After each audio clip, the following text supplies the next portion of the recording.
Hi guys, welcome to Duolingo Preparation Made Easy. This is week 1, day 1, and the trainer is Miss Shruti. Okay. These are just some basic instructions for all of you. Make sure you have a stable connection and a noise-free environment. We recommend you to use your earphones for the best experience. Your microphones and cameras are turned off during the session. So if you have any doubts, please do put it on the chat box and we will be answering them. Participate actively and stay on topic. Respect your instructor, your classmates, and yourself. Be respectful and professional. These are the memberships offered. As you've registered on the website, you've been upgraded to the bronze membership for free. So if you wish to go for the silver membership, what you would get is usual pro university recommendations, smart application tracking, and also free 100 hours GRE course. If you go for the gold membership, you will be getting one-on-one Duolingo IELTS classes, expert university recommendations, and also a dedicated counselor for the entire application process, which includes a statement of purpose, letter of recommendation, and visa. So we have an option called free profile evaluation with our experts. So under this, you will be getting comprehensive evaluation, university shortlisting, course recommendations, and also country recommendations. You will be receiving a recommendations report, which will be a detailed report at the end of the session. During the session, you can clarify all your doubts with the expert. We are having free live GRE live classes from Monday to Friday, 8:30 p.m. to 9:30 p.m. and it's a 2-month course. So guys, please do join. Right. And now I would request Shruti ma'am to begin the session. To all of you, can you give me a quick thumbs up if you can hear me? Come on, cool. Okay, so let me share my screen and let's begin our journey for this Duolingo classes today. Yeah.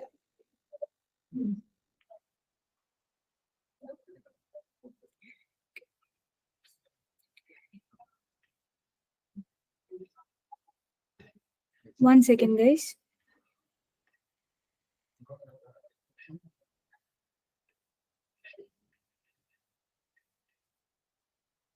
Okay. Shloka, can you please explain this gold membership that we are currently doing? I just need quick 2 minutes. Yeah, sure, no issues. So guys, along with the gold membership, I'll also be explaining how you can access the handout, right, for today's session. So I will just share my screen once.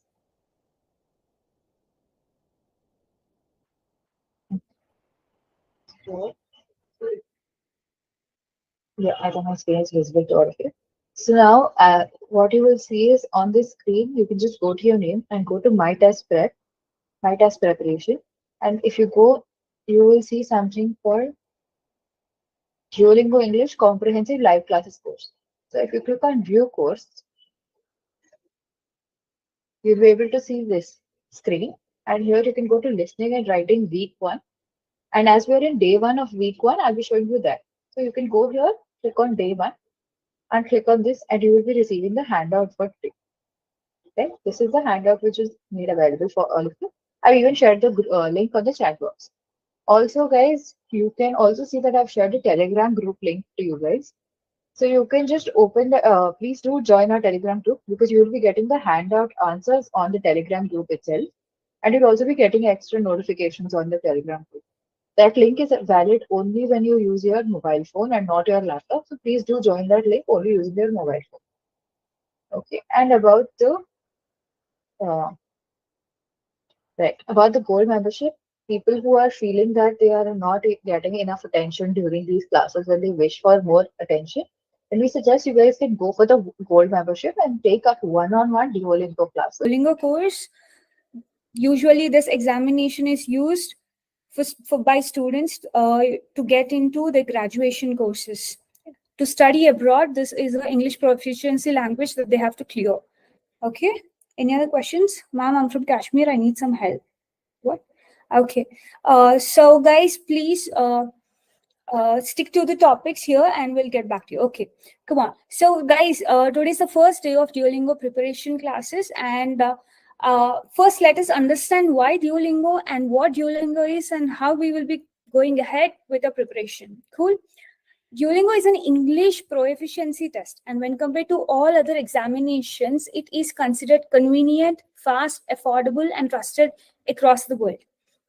Okay, so Duolingo is not just an English based app. Duolingo is actually used by a lot of people across the globe to learn many languages. Okay, but then Duolingo has come up with an examination especially for English, especially for non-native English speakers. This examination is comparatively easy when compared to all other English proficiency examinations, and this is accepted by a lot of universities, a lot of companies for jobs, etc., across the globe. Okay, and the main motive of Duolingo is to develop the best education in the world and make it universally available. Okay, now as I told you, it is accepted by a lot of universities across the globe, and it is accepted for admissions, placement, progress, and any other exit requirements. To know more about Duolingo, you can click on this link below, which you will be receiving in your handouts. Okay, and why is this test considered convenient? Because you can take this test from anywhere across the globe by just sitting at your home. Okay, and this is also considered a very fast test because this examination only lasts for 1 hour, and you will receive the test right after 2 days. Okay, when compared to the other examinations like IELTS and TOEFL, which usually last somewhere from 2.5 to 3 hours and more, and where you will be receiving your results somewhere from 14 to 28 days, this Duolingo is an examination where it's a very small examination and you'll be getting the results in just 2 days. Okay, and this is also considered affordable because this is just a small fraction of the price when compared to the other test, and there are unlimited number of institutions that accept Duolingo. At the same time, you can share your results with unlimited number of institutions, whereas the other examinations you can share the result with only few institutions without any additional charge.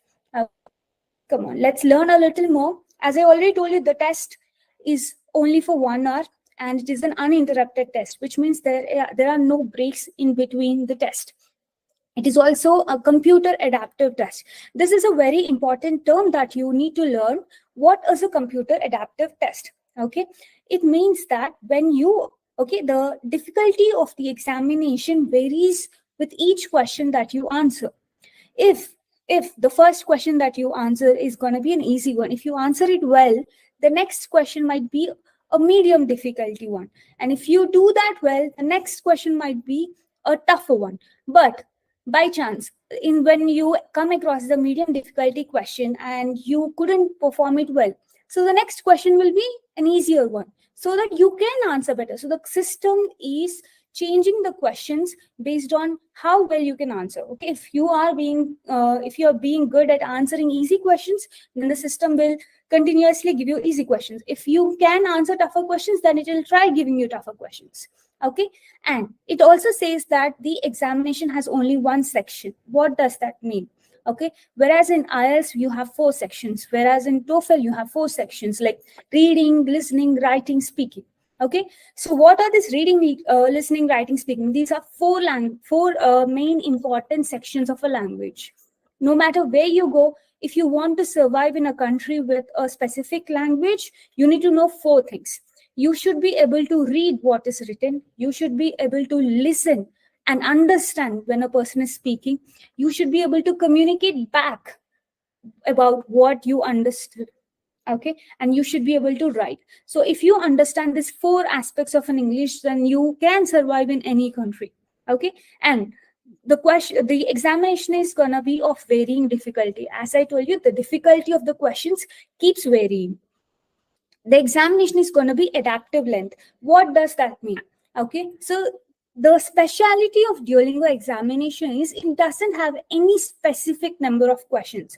Suppose if you are taking longer to write each question, like, if you're using the full amount of seconds that the exam is giving you to complete the question, still the examination is going to end by the end of 1 hour. Suppose if you are answering really fast and going really fast, and you're answering so many questions, the examination is not going to get over early. The examination is going to give you more and more questions. The system is going to give you more and more questions until the end of 1 hour, and the exam will get over at 1 hour. Okay, so this is the adaptive lens. Until and unless the system is confident that it is scoring you right, okay, the more number of questions you solve, the more number of answers you write, the more system gets confident that it understands the level of English you know, right? Cool. Now let's go for unique experience. Okay, so no matter how many questions you write, no matter how many times you write the examination, you will never encounter a same question twice in Duolingo. That's great, right? You can't just learn from a different examination, prepare from the most repeated questions and go for it again.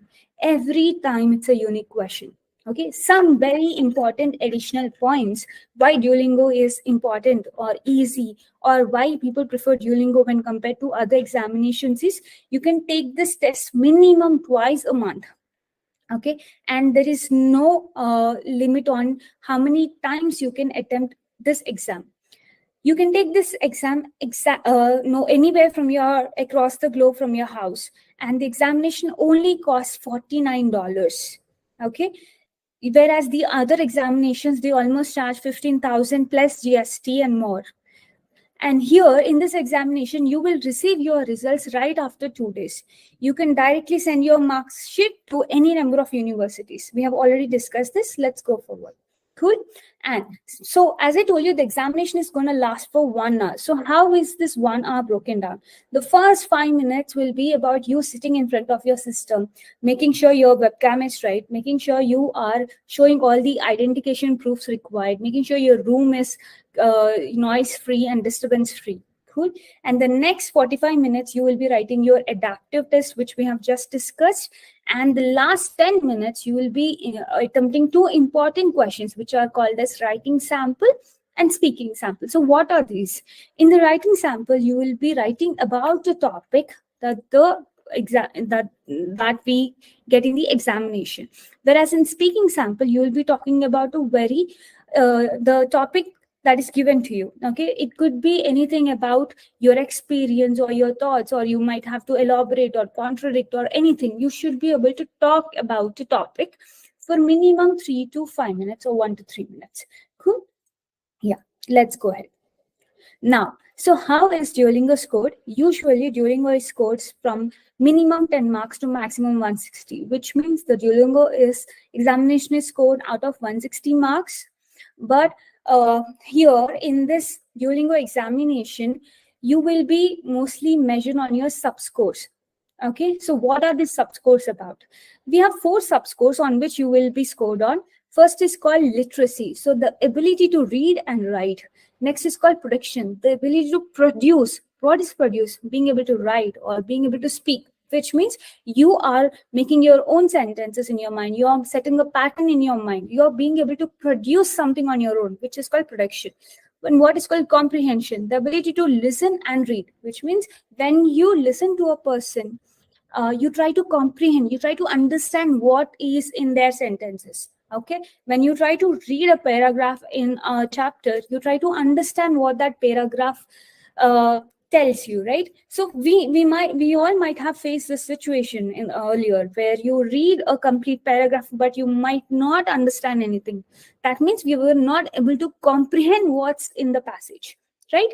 So here you're also being scored on comprehension, the ability to read and listen. And the last one is conversation, which means the ability to listen and speak, the ability to hold a conversation. What is conversation? Two people should be able to communicate, understand what the other person is telling, and you have to give a response to the question that is posed to you, right? So these are 4 things which you will be evaluated on. And if you clearly see, each one of the subscores involves 2 basic aspects of a language. It could be read and write, or write and speak, or read and listen, or listen and speak, right? Cool. Let's go.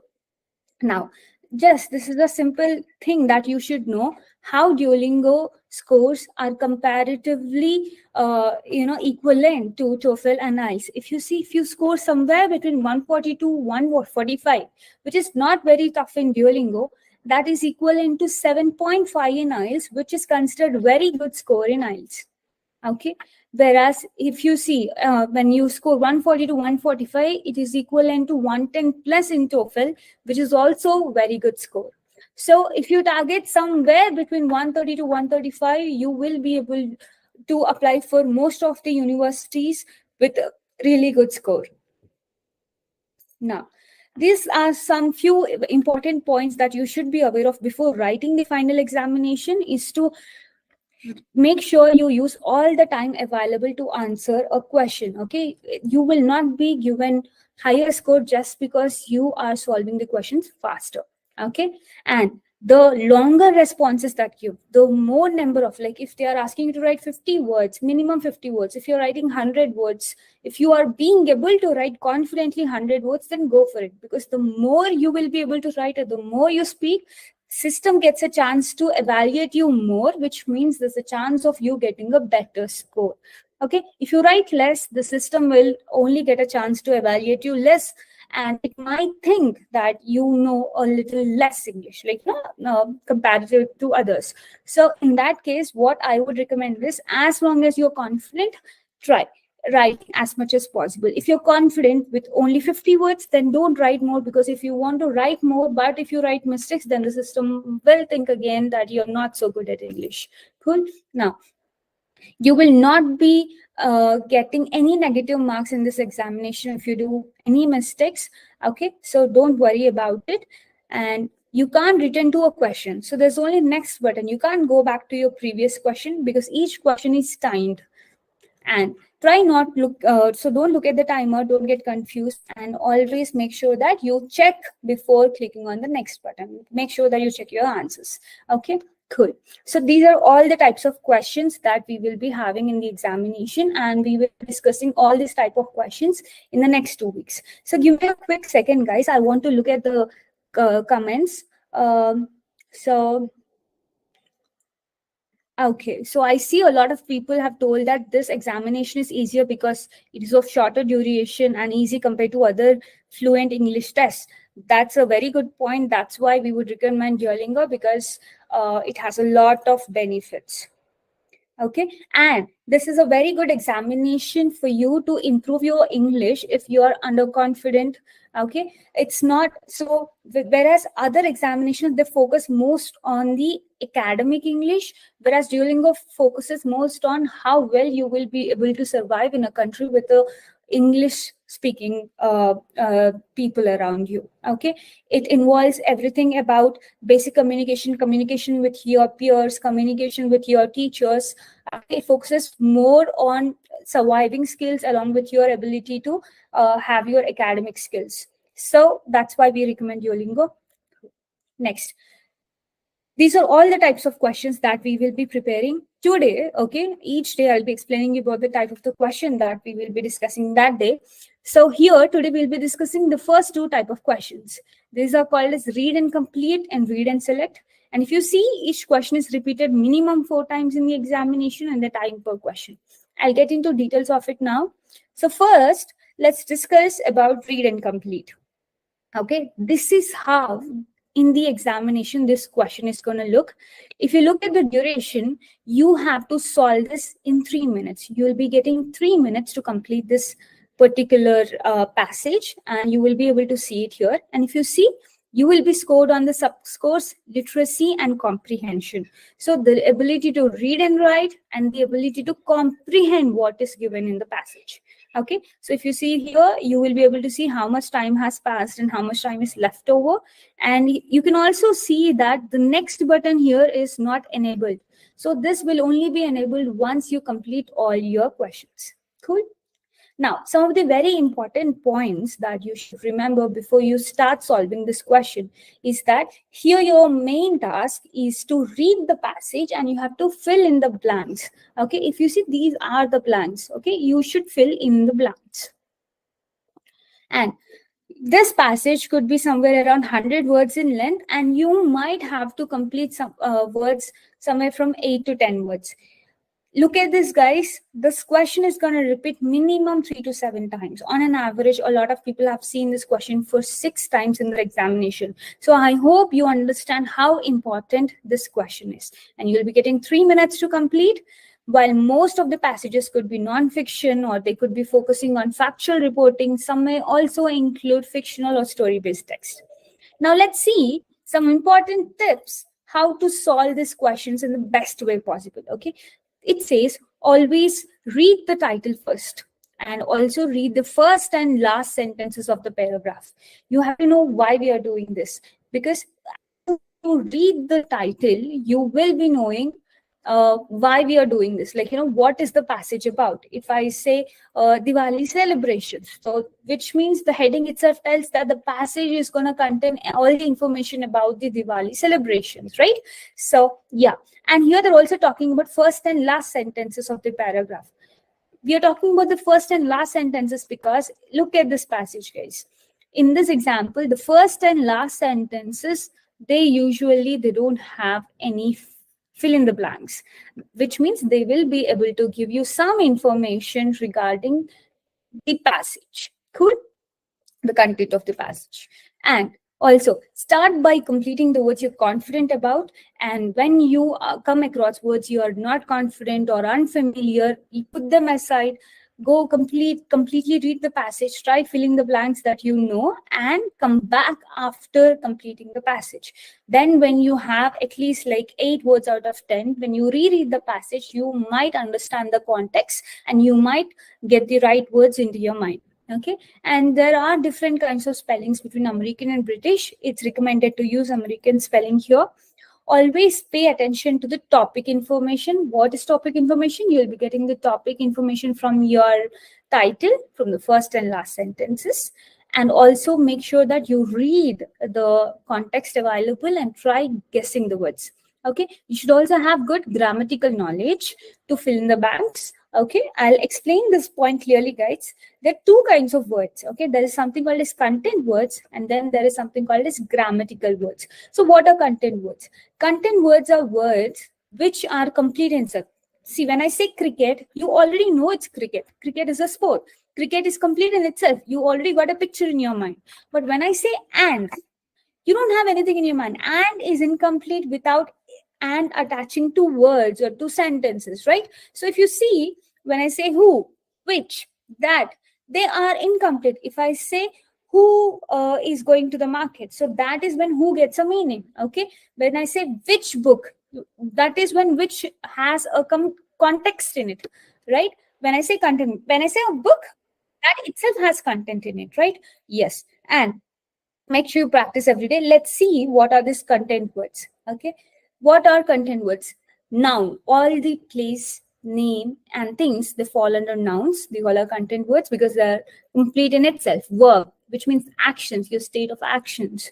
Adjectives, describes an object, person, place, or thing. If I say he's a tall man, okay, and it's a beautiful place, so the tall, the beautiful, these are adjectives, they're describing, so they have some content in them, right? Whereas adverb tells us how, where, or when something happens. Okay, if I say the event took place greatly, so that's an adverb. Cool. Let's go. Now, what are these function words? Function words are nothing but the grammatical words. Whereas if you see, look at them. They are like verbs, prepositions, articles, conjunctions, pronouns. He, she, these are incomplete without I knowing what am I referring to, right? Conjunctions like and, or, you have to use. They get their meaning only when they connect. Articles, the apple, right? Preposition. Prepositions like, I can say the book is on the table. So here I'm trying to tell the relationship between the book and the table, right? So all these words are incomplete without the content. These are called function words. And there are a set of like, some 40 to 50 content words, context words, function words that if you learn, look at them: of, at, in, without, between, pronouns such as he, they, anybody, it, one, determiners such as the, a, that, my, more, much, either, neither, conjunctions such as and, that, when, while, although, or auxiliary verbs such as have, got, do. So all these things, you have to remember these words because whenever you come across a 3-letter word or a 2-letter word or a 4-letter word and you have to just fill in 1 or 2 letters, they are mostly going to be the grammatical words, right? So if you are confident about which word to use where, and this is going to help you solve half of the question easily, because if you see a passage and if you have to solve 10 fill in the blanks in it. 5 could be your context-based questions, and rest 5 could be grammar-based. Cool. Now, let's try solving this together, guys. I want all of you to try solving this with me together. So, while solving this, I also want you guys to think of all the important points that I told you. Okay. So, when you see a passage, you are asked to first read the title, which says, Discover the Fascinating World of Humpback Whales. So this is telling me, the title is telling me that this passage is going to be about humpback whales, right? So here, how are we going to solve this, right? I'll be reading each sentence and I will be looking at you guys. I want you guys to solve. Tell me what could the word be. And then in the end, I'll reveal all the answers together. Okay, so yeah. First, let's also read the first and the last sentence of the passage, which says, humpback whales can live up to 45 years and they usually live alone, is the last sentence. So this could be something about how they live, right? So guys, come on, now let's start solving it. They MIG dash between T dash dash places. What could this be? What could be the first one be? Come on. They MIG dash dash dash dash. It's a 7-letter word. So I see some people coming up with the word called migrate. Okay, cool. Can somebody tell me what's the meaning of migrate? Yeah, good guys, good. I see a lot of people coming up with the word called migrate. Come on, what could be the meaning of migrate be? Okay, yes. So migrate means traveling from one place to another. Okay, so they migrate between T dash dash places. What could this be? Come on. Good. So they migrate between the places. Very good. So come on, guys. Let's move to the next one. Okay. So they migrate between the places TH dash dash feed. Okay. Try understanding this. They migrate between the places. Guys, I see some people are telling they, but there are also other words that fill in the 4-letter TH dash dash. What could it be? Come on, try. Okay, come on, try.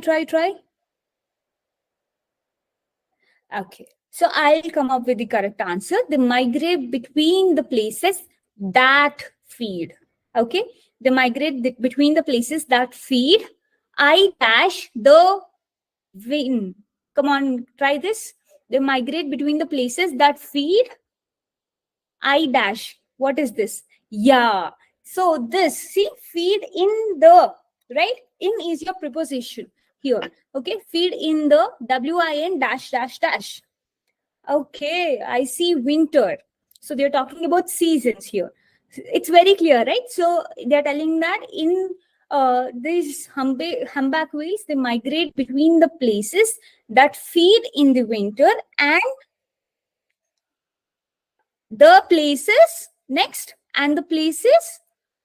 Try seeing the context here, guys. It is repeating. They migrate between the places that feed in the winter and the places. And the places, come on, it's not they. They, okay. So I see the answer is they from a lot of people. Okay, so they migrate between the places that feed in the winter and the places they give BI dash dash dash. Okay, good, guys, good. And the places that give birth in, come on, it's again a weather condition in the summer. Very good. So if you see, if you are trying to solve this, here we have only 2 content words, which is migrate and birth. Okay, rest all are function words. Look at this. They migrate between the places. Places is again noun here, right? So the places that feed, in is again the preposition, the, and winter is again your content word, right? And again the places that give birth is again content word in the summer. See, Clear? You only have like 4 content words: migrate, birth, winter, and summer. Let's see the answers. So we only have one mistake, that is, I saw a lot of people telling they here. Okay, they. It's not they, it's that. Rest everything is good, guys. I hope you got a clear understanding of this. And also we have some time, so I want to try another other example question. Okay, let's look at this. This is a part of your handout, but we'll also be discussing it here. Okay, let's try solving this. The heading of the title of this passage says electrical engineering subdisciplines, which means this particular passage is going to talk about something called subdisciplines of electrical engineering. Now let's read the first sentence. It says electrical engineering has many subdisciplines, the most popular of which are listed. Okay, we'll find that word later. And we'll also see the last sentence. Sometimes certain fields such as electronic engineering and computer engineering are considered separate disciplines in their own right. Cool. So we understood that this particular passage is going to talk about electrical engineering subdisciplines, right? Now let's try solving this. Electrical engineering has many subdisciplines, the most popular of which are listed BE dash dash dash. Come on. Okay, good. Yeah, are listed below, right? Are listed below.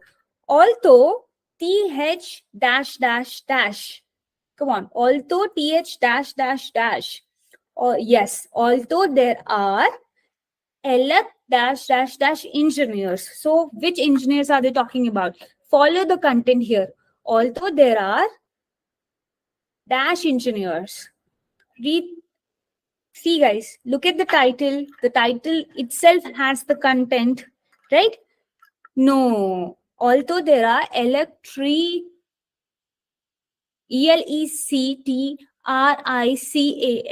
So we are still not introduced to electronic. Let's stick to electrical, guys. So although there are electrical engineers, W dash dash.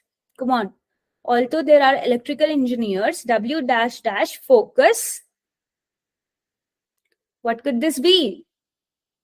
Although there are electrical engineers who, this is who, okay? Although there are electrical engineers who focus EXCLU, and there are 6 letters. And there are 6 letters. What could this be?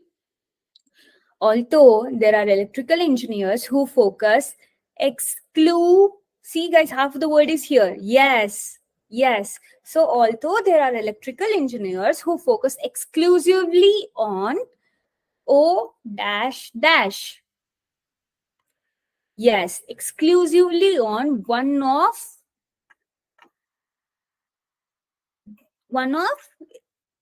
these subdisciplines or their subdisciplines. Okay. Although there are electrical engineers who focus exclusively on one of these subdisciplines. Very good. One of these subdisciplines, many DE dash dash. Come on. Many DE dash dash with a combination. Very good, guys. I see how you are trying to form these words. Okay. Many deal with a combination O dash them. Come on. It's of them. Very good. So I see how you guys are trying to fix this. We were stuck on this electronic engineers thing here, but we were not introduced to it yet. Okay. Also, because here when you're given fill in the blanks, you will not be thrown unknown words out of nowhere. Okay. Try understanding the context, try understanding the connection between the first sentence and the second sentence. Okay, don't get confused just because I asked you to read the first and the last sentence before. Okay, always remember when we are talking about something, we don't first say first sentence and then the third sentence and then go back to second sentence, right? So when we say first sentence, we try to add something to first sentence or talk about something in the first sentence and then go to second sentence, right? So there's always a connection between first sentence, second sentence, and third sentence. So just because you found electronic engineering in the third sentence, don't get confused and place that in the second sentence. Be clear on that. Okay, very good. Now let's try solving the second question type here. Okay, which is read and select. Let's look at this, guys. This is how the read and select is going to look in the examination. If you see, you'll be getting this question. You'll be getting 1 minute to solve this question, and you'll be evaluated on literacy and comprehension subscores. Okay, look at this, how it's going to be. You will be given multiple words like this, and you will be asked to select the real English words in this list. Okay, let's check this out. Some of the very important points to remember are, in this vocabulary type question, this requires you to select the real words from the list. What does that mean? So you will be given a bunch of words, with some words being real and some words being wrong or wrongly spelled, or some words they don't even exist, right? Or they might be wrong in grammar. Okay, so the list will contain both real and unreal words, and your task is to identify the real words with meaning. Okay, and you will need to read each word in a list and decide if it's an actual word in English. So why they are trying to tell this sentence? Always go one word after the other. Okay, read a word completely. Don't just look the overall picture and decide this exists, this doesn't. Okay, always go one after the other and then decide, okay, does this exist? Yes. Does this exist? This doesn't. Okay, don't touch it. That's how. Go through each word. It's crucial to only select the words you're confident, okay? And don't select the words that you're not confident about. Why are they telling this? Because sometimes we might get confused that this word might exist, I might not know it, right? But there's nothing like that. See, this is a very easy examination. Consider, tell yourself that you can do better. If you're not confident about it, let's not touch it. Okay, you must have heard it at least once. You will be knowing it. If you're not knowing it, probably that word doesn't exist. Okay, and to prepare for this question type, focus on building your vocabulary by continually learning new words. Okay, cool. Now if you see, you'll be getting 60 seconds to solve this question, and the question will be repeated for minimum 3 to 7 times in the test. So this question is as important as the previous one. Right now, some of the important tips is to read each word multiple times. Make sure that you check the spelling of each word that you read, okay, because there could be spelling mistakes, and there could also be incorrect forms, such as if I say sleep, sleeping is a real verb, okay, that word does exist. But if I say sleepily or something like that, that doesn't exist. So sleepy is a word, but sleepily is not a real form of the word, right? It is an incorrect form of that word. So try understanding, try looking at it and see if it's the correct form or an incorrect form. Don't guess, only select the word that you're confident about, okay? Now, there could be any number of real words. It's not like you'll only always find 5 correct words, nothing like that. In some question, you can find 15 correct words. In some question, there could be only 5 correct words. So always be confident in yourself and select the right number of words. Okay.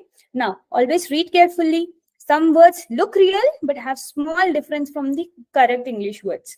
Okay, cool. Now, this is the question, guys. And how we are going to solve this? We're going to solve it very simply. First, I'll read it out and you will tell me it exists or it doesn't exist. Okay, so we'll make it very easy for you. If you think the word exists, you'll type 1. If you think that's a wrong word, it doesn't exist, you can click 0. Okay, simple. And if you want to write it exists or doesn't exist, it's up to you. Cool. Okay, let's do this. The first word says gives. Gives. Do you think this is the correct spelling of word gives? Come on. Okay, I see people telling this is the wrong one. Cool, good. Let's check all the answers in the last. But yeah, next one, these. Do you think there's a word called these? Is it a real word or a wrong word? I see people telling wrong, it doesn't exist. Great, cool. The third word, which is called wait, W-A-I-T. Is it a correct word or is it not? Good. I see a lot of people telling it is a correct word. It is. Come on. The fourth one says wants. W-A-N-T-S. Wants. Yes, it's a plural form of want. Good. Now, The other one says tooking, Tooking, tooking. Do you think this is a correct word? No. Okay, okay. Why do you think this is wrong, guys? This is wrong because took itself is a past form of take. Okay, and taking exists, that is a continuous form. But tooking does not exist. You guys are right. Very good. Yeah, yeah, good. Okay, now watching. Do you think watching exists? Watching. Yes, yes.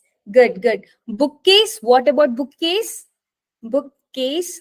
Is it a word? Is it a word? Yes, it is. Very good. What is this? Vanies. What is vanies? Come on. What is vanies? Ah, I see. It doesn't exist. Good. What is this? Ants. ANSS. Ants. Looks like a short form of answer, but does this exist? No. Okay. Now, Wateen, Watten. Have you heard of it? Does this exist or doesn't exist? Just ask yourself, have you heard of it? No. Good. Neither did I. I did not hear about it. Okay. Next one. What is this? Someter. Somether. Someter. Have you heard of it, guys? No. No. Good, good, good. Okay. Next one. Answers. True. Does this exist or not? Yes. Plural form of answer. Next. Walks. Walks. Walks. Yes. Okay. She takes long walks. Right? Dress on. Dress on. That's a real word. Dress on. Right? 19. 19. Is the spelling right? Does this word exist? It does. Guys, you might get a lot of questions on the spellings of the numbers. So make sure if you are a little confused about the spellings of it, try practicing a little more on it. Okay. Next word, guys, third. THIRT, third. Do you think there is something called third? Could be 30 or thrusty, but this doesn't exist, right? Yeah, good. Next, wattle. WATL, wattle. Wattle. Good, very good. Last one, guys. Waiting.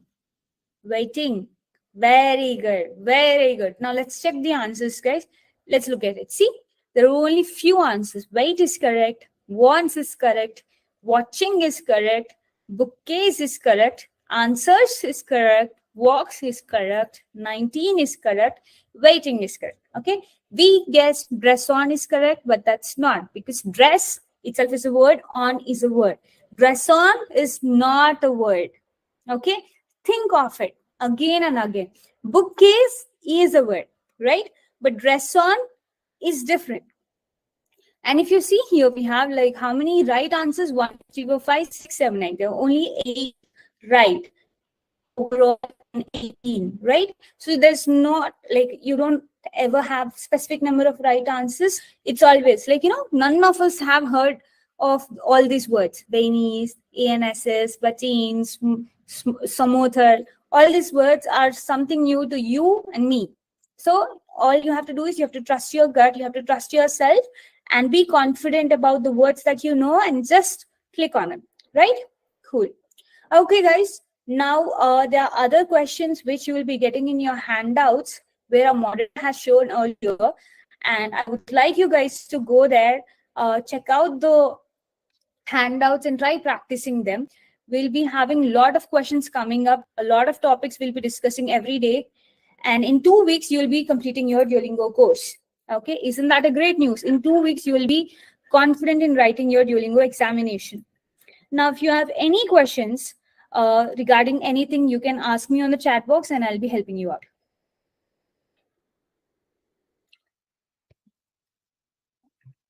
Come on, guys. Any questions?